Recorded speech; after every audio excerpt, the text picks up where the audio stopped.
తమ్ముడు ఒకనాడు ఆ శమంతకమణి హారాన్ని మెడలో ధరించి అడవికి వేటకు వెళ్ళాడు. అతన్ని ఒక సింహం సంహరించి ఆ హారాన్ని మాంసపు ముద్దగా భావించి అపహరించింది. ఆ సింహం వద్దగల ఆ మణిని జాంబవంతుడు చూశాడు. ఆ మణిని తన కుమార్తెకు కానుకగా ఇస్తే సంతోషిస్తుందని ఆ సింహంతో పోరాడి సింహాన్ని వధించి హారాన్ని జాంబవంతుడు తీసుకుపోయాడు.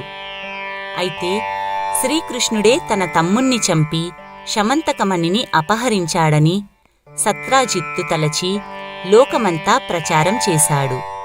ఈ వార్త శ్రీకృష్ణుడు తెలుసుకొని తనకీ నీలాపనింద ఎందువల్ల కలిగిందని ఆలోచించి పాలపాత్రలో చంద్రుణ్ణి చూడడం వల్ల కలిగిందని తెలుసుకున్నాడు. ఆ నింద నుండి